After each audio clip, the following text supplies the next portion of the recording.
genuinely annoyed that you asked me like 5 times I get yesterday. that. I hate that too. What's wrong with me? And like, I asked you twice. so I felt a little smothered.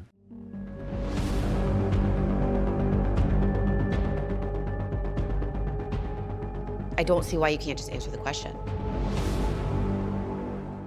The situation doesn't look right. It doesn't sound right. It doesn't feel right. And it probably doesn't smell right either.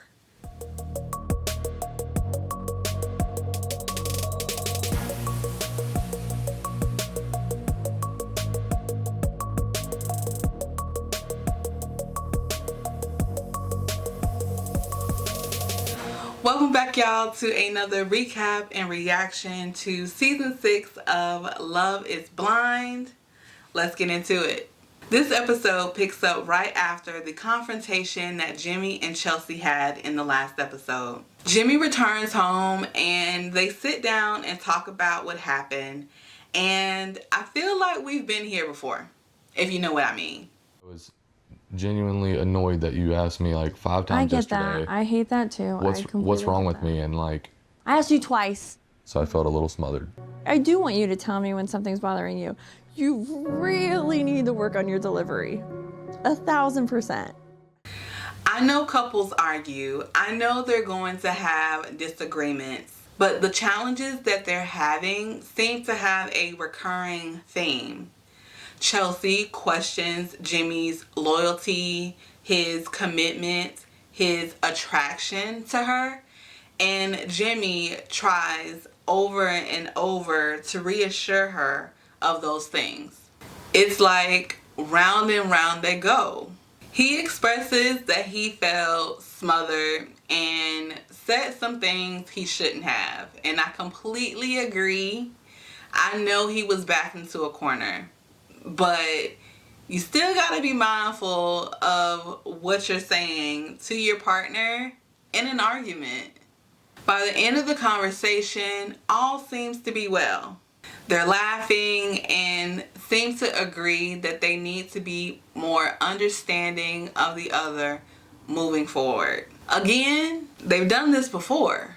Chelsea is later introduced to Jimmy's girlfriends. Jimmy's friends asked Chelsea some really good questions. Ones that I wondered about as well. So let me ask you this. So how do you feel about Jimmy having really close girlfriends? Yeah. It made me a little worried before, but I also have close guy friends, so one of my best friends is my ex-boyfriend. We just were better off as friends than we were partners. Now, she seemed pretty transparent about how she felt. She let them know of her initial concerns when she heard that he had close female friends. She divulged that because of her past relationships and the actions that some of her exes took with people they called friends, that she did have concerns. Though she said that she had no room to judge because she has close male friends. I am cautiously hopeful that Chelsea is really okay with Jimmy having female friends. I don't know if that's going to be the case the next time they get into an argument. Next up is Jeremy and Laura, and Jeremy is preparing to meet Laura's parents. Worst thing that could happen is my parents are just wildly uncomfortable. Okay. And you only somehow make the situation worse. Okay.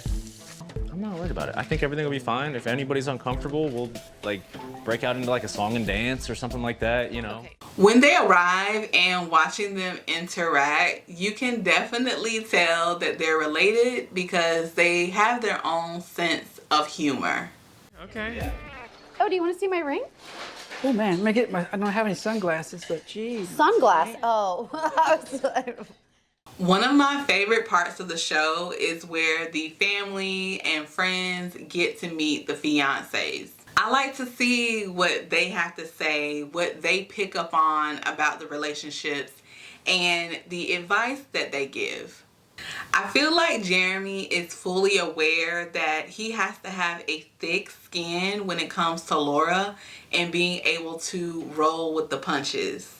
I've mentioned it before. This dynamic where they throw shade on the other, where they make these jokes, is not going to bode well for them in the long term. And he seems to really like her and, put up with some of the stuff that she can dish out, and it can be there sometimes. She's very strong-willed. If you make her into a princess and put her on a pedestal, she'll walk all over you. And hate that she gets away with it. I think they both really care, but seeing a little bit of button heads here today. Laura's mother was right on the money. She sat down and shared with Laura what she observed between Laura and Jeremy. You love this guy? Yeah. You guys talk pretty harshly to each other sometimes. I'd like to see you come out of it on the other end, Yeah. feeling like you're with a person. But honestly, playing up those crazy things about the shirts, it's just fun. It's just part of a personality. This is what I've been saying the whole time. These women pointed out some very important things to Laura to not get hung up on.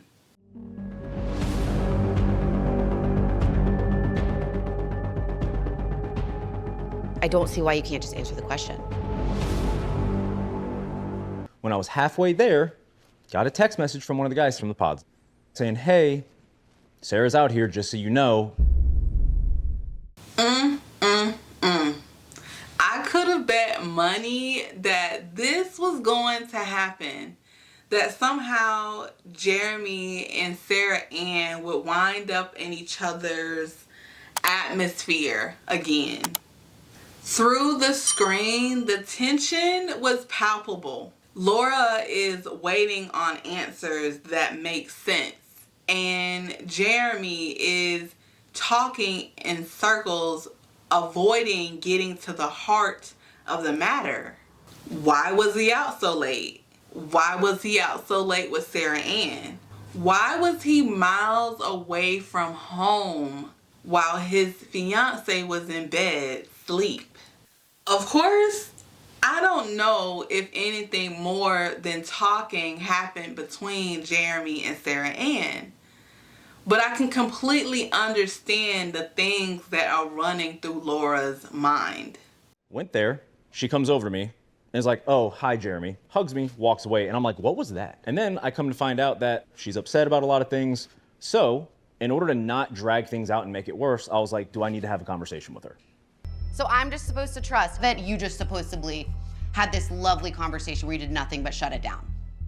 The situation doesn't look right. It doesn't sound right. It doesn't feel right. And it probably doesn't smell right either.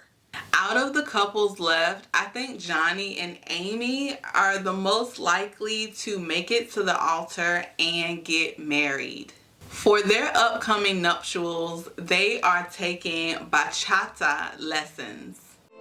1, 2, 3, tap in 5, 6, 7, tap. Basic 2, 3, 5, let's go. She turns on 1. Oh, shoot. I forgot what we were doing. Amy meets some of Johnny's family, and they seem to share my optimism that they are going to work out. I approve. Yeah, done. This is really exciting. It is very exciting. Hey, Johnny, you deserve good things. You deserve good things. This is a good thing. You guys, I don't know, like, not to say we're made for each other, but like, it's a, like, You feel like very right. Last but not least is Clay and AD. AD meets Clay's mother and sister, and I was surprised how quickly the conversation focused on their work-life balance, specifically how AD is adjusting to Clay's work schedule. I'm starting to get the hang of it. I mean, 9 to 5 and then 9 to 9. It's like in the days or the moments where you could come back and we'd be together that night and not like chat about, anything, just be together would make a world of a difference. But it's not the schedule, it's just. The conversation did get a bit tense in the presence of his mother. That's something you usually don't see. You usually see the couples try to avoid these points of contention, arguments in front of their loved ones. Certain things are not that big of a deal where it's like, I'm literally just handling business. And also too, I mean, when you back in your schedule, is it gonna be that much of an issue? I think it's gonna always be an issue if we're not making the time. Though I think in this experiment, it's a good thing. These couples are on such a time constraint to get to know each other and figure out their differences and how to work through them.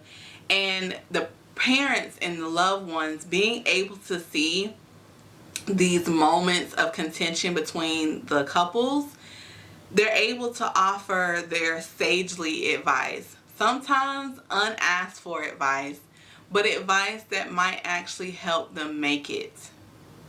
I just think that both of you have to give each other grace. What I want to say, I mean no disrespect, but I'm going to say this. I think that you have to understand his work schedule, but if someone is important, you make the time, period. If the love is there, you make the time. Y'all know I do not have the greatest confidence in Clay and AD making it. But I do believe in this moment that they really do want to make the relationship work. This was another interesting and drama-filled episode. It left me wondering if some of the couples are becoming more trustful of the other. And it became clear that some couples just aren't meant to be together. Thank you for tuning in for another recap and reaction to Love is Blind Season 6. I appreciate all the support you all are giving my videos. For my returning viewers, thank you. If you're new here, check out some of my other content and consider subscribing to the channel. Don't forget to leave me a like, hit that notification bell, leave me some comments below. And until next time, be safe, be blessed, and I will see you in the next one.